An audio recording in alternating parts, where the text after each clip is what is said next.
Dear student, welcome to শিখুন digital India institute. আমি সুবর্ণ।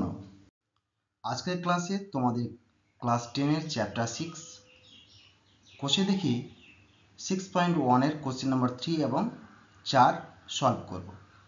তোমরাও খাতা কলমে আমার সাথে সাথে করে নাও। ওকে, লেটস স্টার্ট। গৌতম বাবু 2000 টাকা বার্ষিক 6% চক্রবৃদ্ধি সুদের হারে 2 বছরের জন্য ধার নিয়েছে। 2 বছর পরে তিনি কত টাকা চক্রবৃদ্ধি সুদ দেবেন তা হিসাব করি। এবার দেখো, আমরা অলরেডি দুটো সমূল চক্রবৃদ্ধি বের করার নিয়মটা দেখলাম। ওকে, এবং কিভাবে বের করতে হয় সেটাও শিখলাম। এবার আমরা শিখব কি চক্রবৃদ্ধি সুদ কিভাবে বের করব সেটা। আমরা অলরেডি সূত্র জানি, আমাদের টেনশন করার কিছুই নেই। ঠিক, লেখো এখানে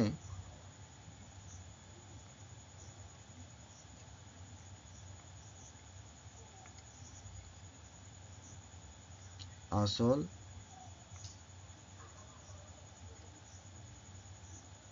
পি ইকুয়াল টু 2000 টাকা, সুদের হার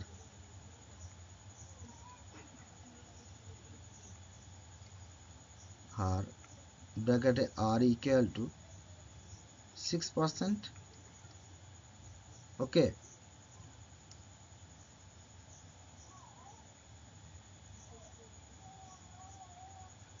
সময়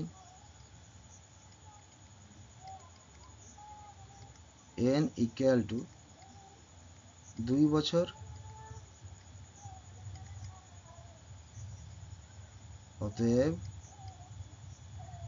চক্রবৃদ্ধি সুদ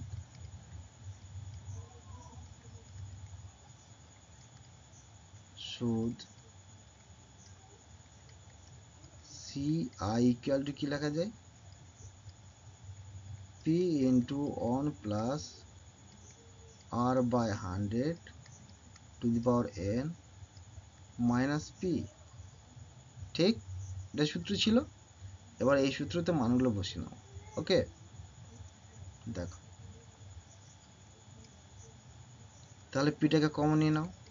তাহলে কি লেখা যায় দেখো, 1 plus r by 100 to the power n minus 1।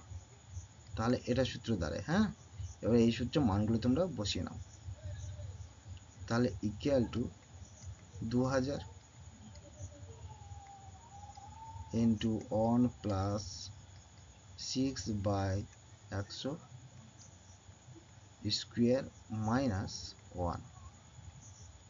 1-এর মাথায় কিছু নাই বলে কি আছে, পাওয়ার 2 দিয়ে দাও। 1 স্কোয়ার মানে 1। ওকে, তাহলে দেখো এইটুকুটা কি হচ্ছে, সূত্র হয়ে যাচ্ছে এ স্কোয়ার মাইনাস বি স্কোয়ারের সূত্র, তাই না? তাহলে সেই সূত্র আকারে লেখো।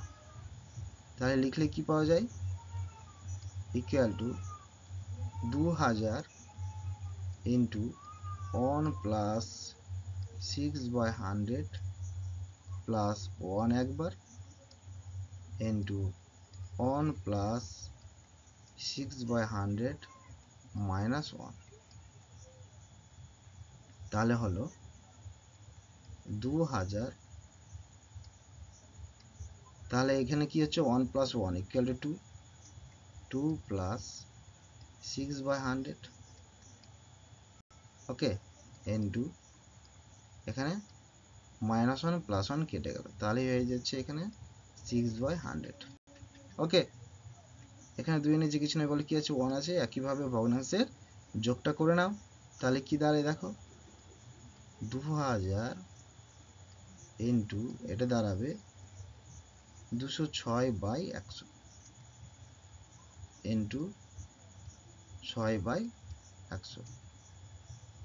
ওকে, দুটো জিরো কেটে দাও, একটা জিরো আর একটা জিরো কেটে গেল। ওকে, আর কিছু কাটছে কি, আর কাটছে না। নিচে 10 টাকা কাটবো না, নইলে পরবর্তীতে ভাগে আমার কি হবে, মাথা ব্যথা হবে। তাহলে ওপরে থাকলো কি 2 গুণ 206 গুণ 6, সবটাকে গুণ করে দাও। তাহলে কত হবে গুণ করে বলো? গুণটা তোমরা সবাই খাতায় করবে, হ্যাঁ, গুণটা করে হবে তোমার 2472। কত হবে দেখে নাও, মুখে মুখে হয়ে যাচ্ছে যেহেতু। 2কে 6 দিয়ে গুণ করো, 12 হয়ে গেল। 6 বারাং 72, 206কে এবার 12 দিয়ে গুণ করো, 6 বারাং 72, ঠিক আছে। আর 12 দুগুণে 24, অর্থাৎ 2472/10। ওকে, তাহলে এটা দশমিকে প্রকাশ করলে কি হয়? 247.2, ঠিক। তাহলে লিখে দাও, অতএব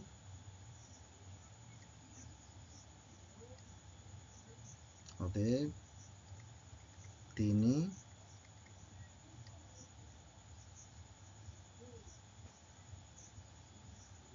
247.2 টাকা চক্রবৃদ্ধি সুদ দেবেন। চক্রবৃদ্ধি সুদ দেবেন। ওকে, আচ্ছা। এবার তারপরটা দেখো, এবার 4 নম্বর অঙ্কটা দেখো।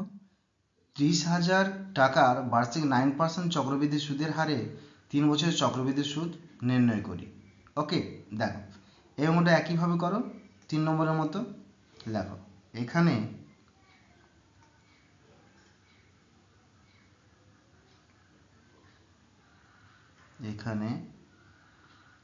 আসল P ইকুয়াল টু 30,000 টাকা। ওকে, সুদের হার কত বলো? R ইকুয়াল টু 9%, সময়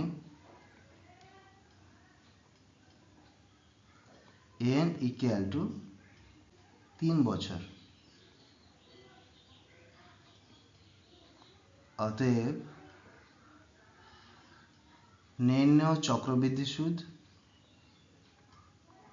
নির্ণেয় চক্রবৃদ্ধি সুদ ইকুয়াল টু কি লেখা যাবে বলো? P into 1 plus R/100 two the power n minus P, তাই তো? আচ্ছা, এবার এখানে কি করো, মানগুলো বসিয়ে দাও। P এর মান 30,000,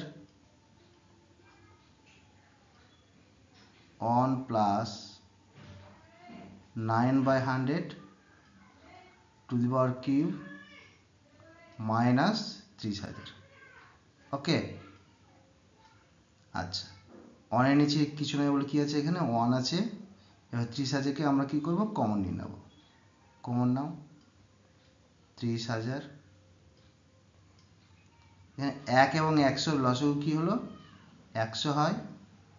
তাহলে এটা হয়ে যাবে কত? 100 প্লাস 9 তার হোল কিউব।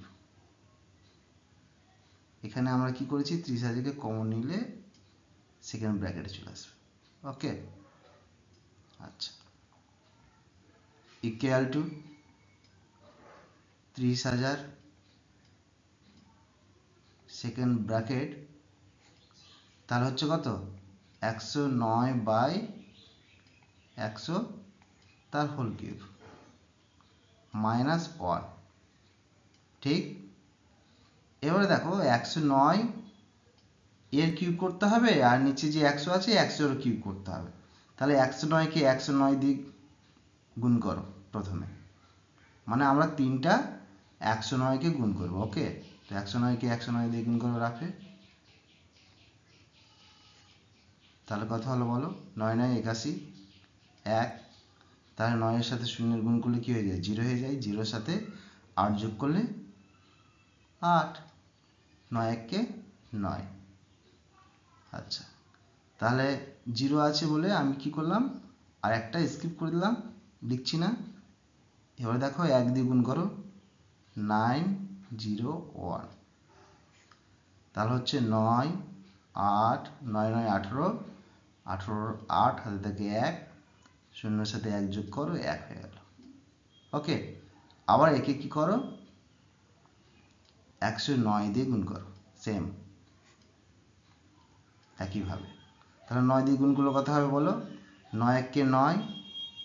আচ্ছা, 8 9 72, 72 2 হাতে থেকে 7, আর আবার 8 দিয়ে 9কে গুণ করো, তাহলে কত হলো 72, 72 সাথে 9 7 যোগ করলে কত হবে, 72 আর 7 79, 7 9 হাতে থাকবে 7। ওকে, আচ্ছা, 9 1 9 আর 7 যোগ করলে কত হয় বলো, 16, 16 6 হাতে থাকে 1।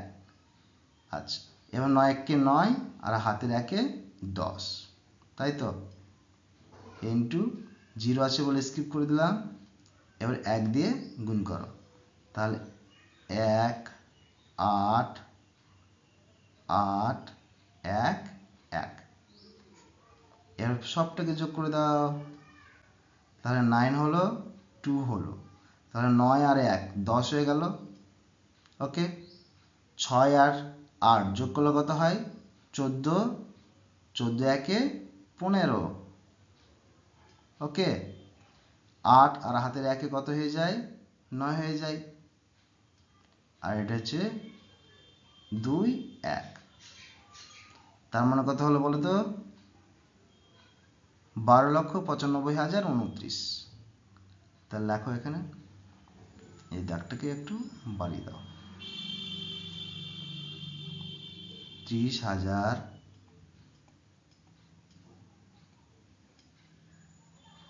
তাহলে এখানে দাঁড়ালো 12,95,029 বাই, এবার তিনটে 100কে গুণ করো, তাহলে গুণ করা সহজ পথ, 1 বসাও, আর এখানে কত আছে, দুটো 0 আছে, তো দুটো 0কে 3 দিয়ে গুণ করলে কত হবে, 6টা 0 হয়ে গেল, 6টা 0 পরপর বসিয়ে দাও,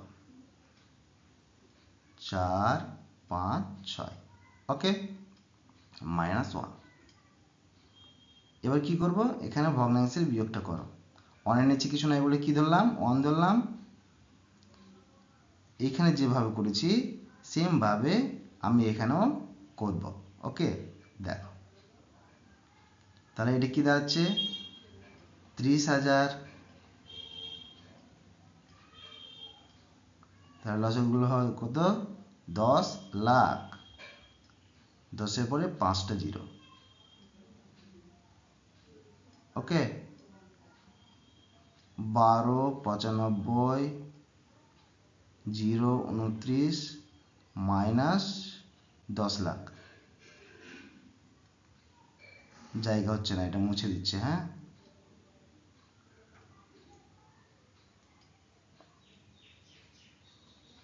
4 5 6। ওকে, ব্র্যাকেট ক্লোজ। তাহলে কি দাঁড়াবে বিয়োগটা বলো, 30,000 গুণ, আর 12 লাখ থেকে যদি আমি 10 লাখটা বিয়োগ করি, তাহলে এটা হয়ে যাবে কত, 2,95,029 হয়ে দাঁড়াবে। ঠিক, আর নিচে থাকবে 10 লাখ, আর একটা 0। আচ্ছা, এবার আমরা কি করব, কাটাকুটি করব। দেখো কটা 0 আছে, 4টা 0, 4টা 0 কেটে দাও, তাহলে নিচে থাকলো কত, 100। ওকে, এবার দেখো এই যে 2,95,029 আছে, একে আমরা কি করব, 3 দিয়ে গুণ করব। করো, 3 দিয়ে গুণ করো, তাহলে কত দাঁড়াবে বলো, এখানে লেখো, 2,9,5,029, 3 দিয়ে গুণ করো, 3 9 27, হাতে থাকে 2, 6 6 2 8, ওকে 0, 3 5 15, হাতে থাকে 1, 3 9 27, 1 28, হাতে থাকে 2, 3 2 6, 6 2 8, ওকে তাহলে হলো 8,85,087, 8 8 5 0 7 087, ওকে আর নিচে 100। আচ্ছা এবার তাহলে কি করব আমরা এটাকে ভাগ করে দেব, তাই তো? তার মানে দশমিকটা কোন জায়গায় বসবে বলো, 2 ঘরের পরে দশমিক বসিয়ে দাও, ওকে তাহলে কি হবে উত্তরটা 8850.87 ইকুয়াল টু লেখো, ইকুয়াল টু 8850 কত 87, ওকে তাহলে that's your answer, okay all the best, all is well, thanks for watching, চ্যানেলটি সাবস্ক্রাইব করো এবং সঙ্গে থেকো, টাটা বাই বাই।